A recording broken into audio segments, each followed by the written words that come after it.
Assalamualaikum dan selamat pagi. Nama saya Marinaisha binti Supriana dengan nombor kad matriks BP23110445. Sekarang saya ingin membentangkan tentang cross-cultural difference of leadership style and emotional intelligence level in physical education, teaches success of China and Ukraine by Liang Zhang. Pengenalan bagi artikel ini, kajian ini mengkaji hubungan antara persepsi positif pelajar dengan kecerdasan emosi dan gaya kepimpinan guru pendidikan jasmani di China dan di Ukraine menggunakan teori dimensi budaya Hofstede, dan kajian ini membandingkan China yang menekankan struktur hierarki dan kolektivis dengan Ukraine yang lebih mengutamakan autonomi dan penglibatan demokratik.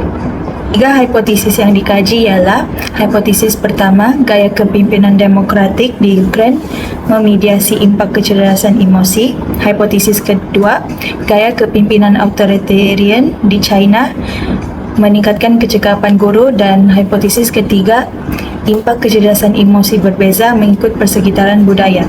Matlamat kajian ini adalah membandingkan tahap kecerdasan emosi guru, mengenal pasti sifat kepimpinan dan perspektif pelajar, serta mengkaji hubungan antara faktor-faktor ini di kedua-dua negara. Bagi bagian metodologi, peserta melibatkan 600 pelajar, 300 di China dan 300 di Ukraine, dan guru pendidikan jasmani sebanyak 20 orang, 10 setiap negara. Instrumen pula menggunakan Leadership Scale for Sport (LSS) 40 item, Positive Teacher Scale (PTS) mempunyai 30 item, Emotional Competence Inventory (ECI) yang mengandungi 110 item, dan terakhir sekali, semua instrumen dicampurkan kebolehpercayaan tinggi iaitu alpha sama dengan 0.82 hingga 0.91. Hasil kajian dalam kajian ini menunjukkan bahawa guru pendidikan jasmani di Ukraine lebih cenderung kepada kepimpinan demokratik, dan mereka lebih menekankan kesedaran diri dan sosial serta kemahiran sosial yang menyebabkan hubungan positif antara guru dan pelajar, serta keterlibatan pelajar dalam pendidikan jasmani ini adalah tinggi. Manakala kejelasan subjek guru mengajar pula lebih berkait dengan sokongan sosial. Guru di China pula lebih cenderung kepada kepimpinan authoritarian, dan mereka lebih bersifat ekstraversi dan mempunyai pengurusan diri guru yang sangat tinggi. Dan ini memberi pengaruh kepada perspektif positif pelajar kepada guru, serta kejelasan subjek yang diajar juga berkait dengan makin balas positif. Hasil kajian menunjukkan bahawa tidak terdapat perbezaan antara kedua-dua guru dengan kejelasan subjek, dan ini menunjukkan bahawa walaupun mempunyai budaya yang berbeza dan cara pengajaran yang berbeza, namun kedua-dua guru pendidikan jasmani antara dua negara ini dapat memberikan penerangan yang baik dan jelas kepada pelajar mereka. Seterusnya, mengikut perbincangan dalam kajian ini, kajian ini menunjukkan bahawa kecerdasan emosi dan gaya kepimpinan guru berbeza mengikut konteks budaya, di mana guru di Ukraine lebih menekankan kesedaran emosi dan bersifat demokratik, manakala guru di China lebih cenderung kepada pengurusan diri guru dan kepimpinan authoritarian. Jadi pengaruh budaya ni menunjukkan bahawa dia memberi impak, memberi kesan kepada sistem pendidikan dan interaksi antara guru dan pelajar. Jadi dalam kesimpulan kesimpulannya, kecerdasan emosi dan gaya kepimpinan guru mempengaruhi perspektif positif pelajar serta penglibatan pelajar. Dia mengikut konteks budaya juga.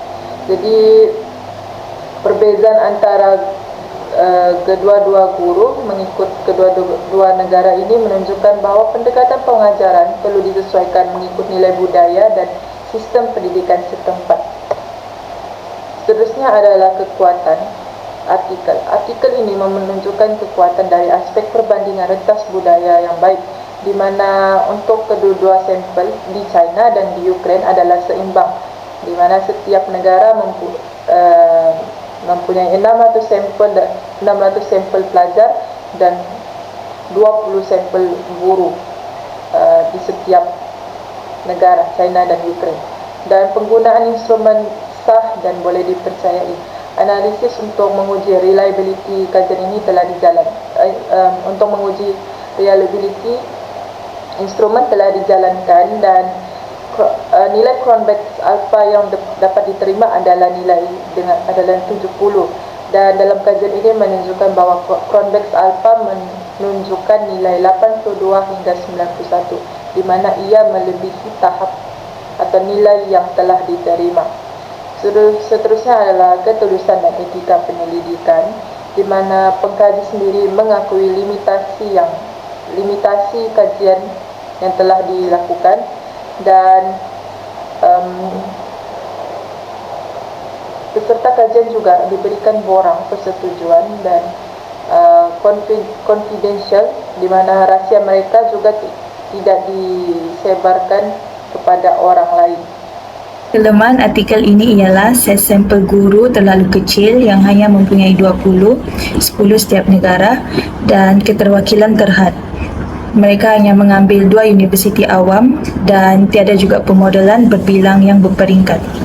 Ini menyebabkan risiko bias laporan wujud, dan ICC juga rendah sebanyak 0.16 hingga 0.29.